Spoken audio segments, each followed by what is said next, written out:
Juger, on le fait tout le temps, n'est-ce pas? Des dizaines, peut-être même des centaines de fois par jour, sans même y penser. Mais qu'est-ce que ça veut dire, au fond, juger? C'est ce qu'on va explorer ensemble, à travers le prisme de la philosophie. On va essayer de décortiquer ce geste qui est à la fois si banal et si incroyablement complexe. Allez, c'est parti! Pour commencer, parlons d'une sensation que tout le monde connaît. Cette impression, parfois terrible, d'être jugé. Et qui de mieux pour en parler que Sartre? Sa phrase « L'enfer, c'est les autres », elle est devenue iconique et pour une bonne raison. Parce que l'enfer, selon lui, eh bien, c'est pas le feu, c'est pas les démons, non. C'est juste le regard des autres. Ce regard qui pèse sur nous, qui nous analyse et qui, d'une certaine manière, nous change en objet. Et pour bien saisir cette idée, il y a une distinction super importante à faire, celle entre l'œil et le regard. Ce n'est pas du tout la même chose. L'œil, bon, c'est un organe, un truc biologique qui voit. Pensez à une caméra, ça enregistre, c'est tout. Mais le regard, le regard c'est autre chose. C'est une conscience derrière l'œil, quelqu'un qui interprète, qui évalue, qui juge. Devant un simple œil, on est un objet physique, un corps. Mais devant un regard, on devient un sujet, une personne qui se sent soudainement observée, analysée. Sartre a une anecdote géniale pour illustrer ça. Imaginez la scène. Quelqu'un est penché, l'œil collé au trou d'une serrure. Cette personne est complètement absorbée par ce qu'elle voit. Elle n'est plus qu'un pur regard, un sujet qui observe le monde. Et puis, tout d'un coup, elle entend des pas dans le couloir. Et là, bam, la honte, un sentiment brûlant. Pourquoi? Parce qu'à cet instant précis, elle réalise qu'elle peut être vue.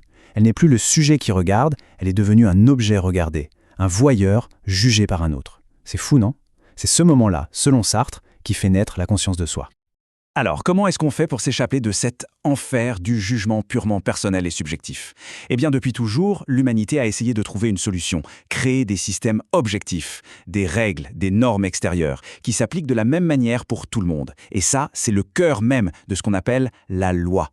Alors, voyons un peu comment ça marche, ce jugement par les règles. Et là, on touche à une question philosophique absolument énorme. Est-ce que les lois qu'on écrit, celles qui sont dans nos codes juridiques, sont la seule chose qui compte? Ou est-ce qu'il y a quelque chose au-dessus? Une sorte de loi morale universelle, une justice idéale qui devrait guider toutes nos lois et tous nos jugements? C'est un débat qui traverse toute l'histoire de la pensée. Ce débat, il met en face à face deux grandes idées, le droit positif et le droit naturel. Alors le droit positif, c'est simple, ce sont les lois créées par les humains, celles qui sont écrites noir sur blanc. Forcément, elles changent avec le temps, avec les pays. Le droit naturel, c'est tout l'inverse. C'est l'idée qu'il existe une justice idéale, universelle, qui ne change jamais. C'est un peu comme la règle d'or, le maître étalon qui nous servirait à mesurer nos propres lois pour savoir si elles sont vraiment justes ou pas. Un des premiers à en avoir parlé, c'est le philosophe romain Cicéron. Pour lui, ce droit naturel avait trois caractéristiques clés. D'abord, il est universel, il s'applique à tout le monde, partout. Ensuite, il vient de la raison pure, donc pas de règles inventées au hasard.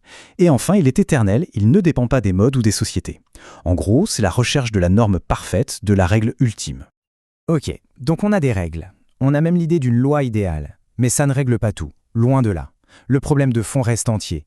Comment être sûr que quand on juge, on ne fait pas que donner notre propre opinion?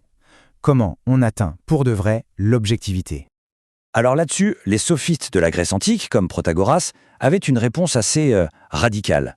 Pour eux, c'est simple. L'objectivité, ça n'existe pas. Tout est une question de point de vue. Leur exemple est célèbre. Un plat peut sembler amer pour quelqu'un de malade et délicieux pour quelqu'un en pleine forme. Alors qui a raison? Les deux. Chacun a sa vérité. Le jugement est toujours vrai pour la personne qui le formule. Mais il y a un petit problème, une faille logique assez amusante dans ce raisonnement. Quand le sophiste dit « il n'y a pas de vérité universelle », qu'est-ce qu'il est en train de faire?